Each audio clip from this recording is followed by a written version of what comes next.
And it always comes down to, is it okay to sell these? Can I put them online? Is it okay literally to list these items? Am I going to get in trouble? Am I going to get a bunch of hate or whatever else is going to come your way for listing those items?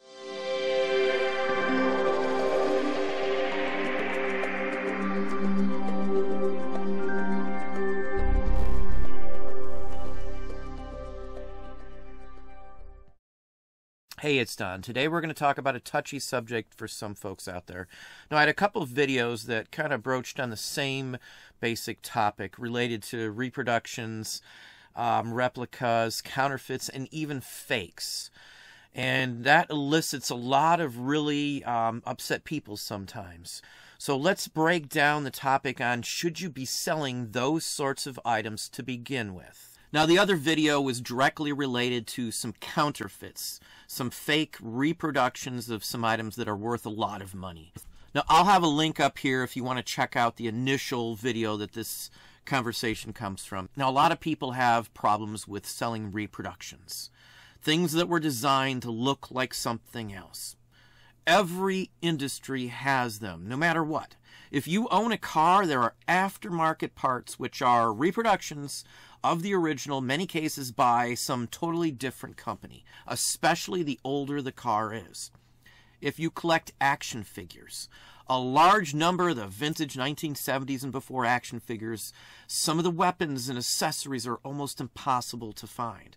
You will constantly find reproduction weapons and accessories for most of the more expensive vintage lines like Star Wars, even the G.I. Joe, the large size, the big size, all the way across. Not only that, the same companies 30 years later made anniversary sets, which are not technically counterfeits or knockoffs, though they are reproductions of their very own original figures.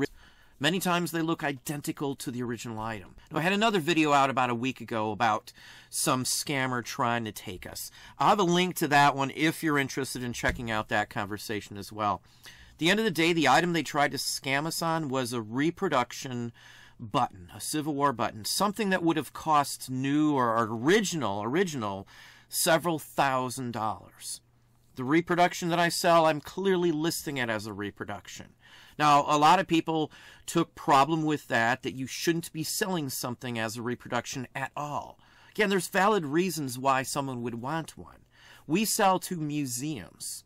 There's also replicas that were made by the very same original company in military buttons as well, of buttons that may cost thousands and thousands of dollars. Sure, it does create some issues in the collectible field itself because some novices can easily be taken by some of the items that are out there. Now, that's clearly not my intent at all. You know, the chances of someone using something like that to rip somebody off is extremely slim. But you have the very same risk selling an original item.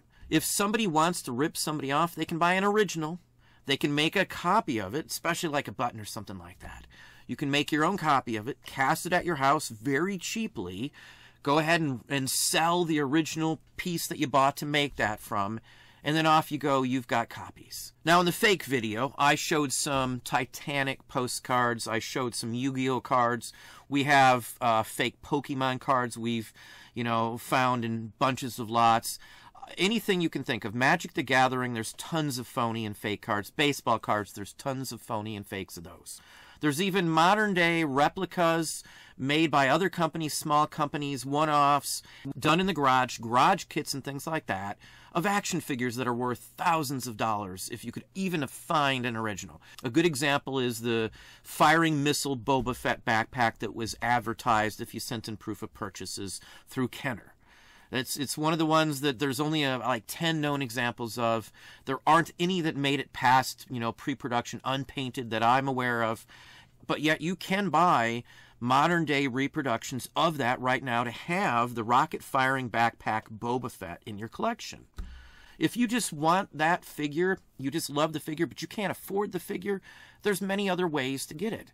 Just because someone wants a reproduction or something doesn't at all mean that they're trying to rip somebody off. And as I said, the majority of everybody out there doesn't have that in mind. They want to fill a spot in a collection. And if it's a reproduction, to at least finish off a complete set, it's not a big ordeal. Now, another thing to think about with some of these counterfeits, if you're talking about coins, stamps, and sometimes currency, some of the counterfeits can be worth $10, $20, $30, $40,000 because they're well known. Like a Revolutionary War era coin that's been counterfeited. There's some of those that are worth a lot of money. Maybe not as much as the real one, but they're still worth a lot of money. They were made in that time frame. Those Revolutionary War 1770s items are from that time frame. Stamps, the same thing. If you're selling a replica, a reproduction or something that you acquired somewhere, there's nothing at all wrong with selling it as you found it as a reproduction, as long as you clearly state that. Some of the items we sell that are reproductions actually say replica on them.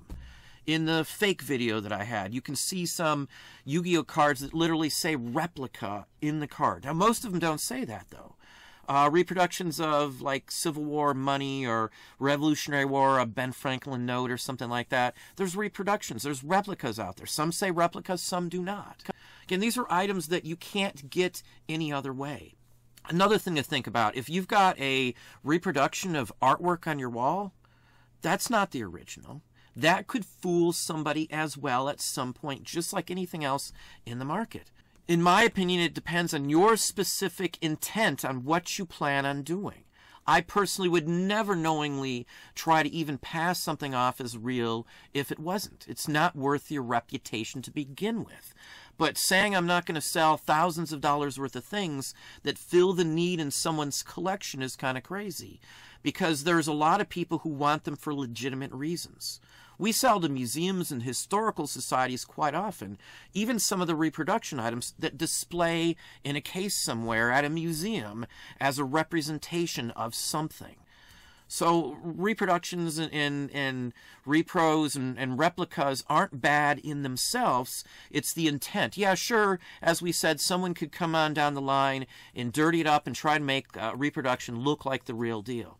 But they can make their own reproductions as well. There's nothing stopping somebody in this day and age from getting a decent printer and printing some paper, or even casting at home metal items on your own. If there's a will, there's a way to do a reproduction to fool somebody. Selling something that's a reproduction, again, isn't meaning that anybody doing that is intentionally trying to scam or con a single soul out there. One thing to think about, too, movies and stage plays have been making uniforms and clothing and all sorts of other types of items for 120, 130 years right now. So there are vintage items that look like the real deal that were never intended for any other purpose. Props from movies, those are all reproductions, those are all replicas. Obviously there's more to them because they were used in movie, but the point again is there's many reasons why someone may want a reproduction or a replica. That is not the same thing as an intentional fake or an intentional counterfeit. It's not like you're selling a counterfeit video game that you made in your garage, that you copied at your house, you cast your own plastic cases or something like that. It's a totally different story. You know, like bootleg records. That's another thing that I don't mess with, again, because you sell them online, you can get dinged and you can have those pulled, and you get some trouble for selling bootlegs. The point is, it's legal to sell those sorts of items as long as you're stating clearly what they are. As long as your intent is to only offer a reproduction for someone who can't afford the real deal. That's what it comes down to. It comes down to your specific honesty. So there shouldn't be any issues with you selling something as a replica. Replicas serve their purpose. Just like having something repaired. Many times they will repair vintage antiques collectibles, like guns, for example, with something made brand new to fill that part. If you got an old car from the 1910-20s era, you've got to recreate and reconstruct parts that are missing from it. Is that a legitimate claim if you make something like that? Where would you draw the line on something like that? Like going back to the action figure comments in the beginning here. Most people want a complete figure. Most people are okay with a reproduction gun or a reproduction accessory to that figure or toy or whatever you may have. It's all basically the very same principle in how I see it. I don't see it as doing anything wrong when you're satisfying a need for the collectible field that you're selling those items in. A large number of people aren't going to spend $2,000 or $3,000 on something, but they have no problem spending $20 or $30 on something just to have an example of what they look like in their personal collection. That's why production runs of some toys by, say, Stan Solo or somebody sell out fairly quickly. They take a lot of grief for making reproductions of toys and different variations and stuff, but it's for the collectors that just want the item, and they're not always worried about the value of it. They don't really care if something isn't original for that sake of it. They just want to have or hold something like that. Those are the collectors, the diehard ones that can't afford it. Like a postage stamp collector that can't afford or could never find a reproduction of like an inverted Jenny or something like that, because they would sell for tens of thousands of dollars if it's an original one. Even the government re-released a new version of that just to fill the need and want for that specific postage stamp. So there's no real defined line on where you draw a line on what's good, what's bad, what's right, or what's wrong. If you're not making the copies yourself, you're not violating copyright laws, you're not intentionally trying to fool or deceive anyone, you're running an honest and legit business, and you're doing what is proper and okay. In the case of, say, the military buttons, there's reenactors for every war out there that like to have something that at least looks like the original, even if it's not, just for the sake of looks. But anyway, that's what I have for you today. Hopefully that gave you a thought on this. Hopefully that gave you some ideas. If you enjoyed this video, please hit that like button down below. You can also hit the bell icon to be notified if I post new content or go live. Subscribe and tell all your friends.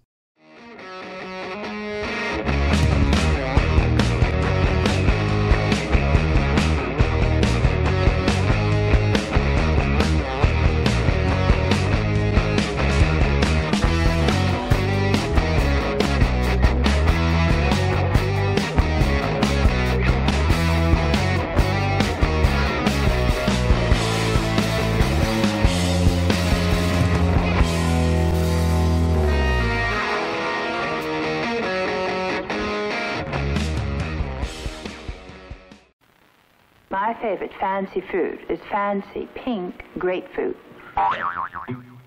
Announcing new fancy fruits from Lifesavers.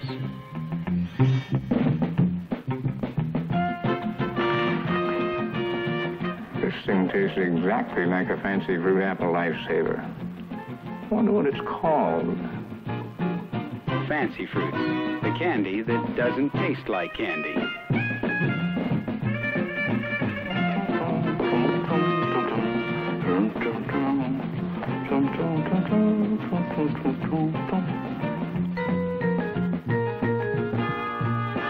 New fancy fruits taste more like real fruit than anything you ever popped in your mouth. Fancy fruits, you get more slices in a longer roll. Picked and packed by Lifesavers.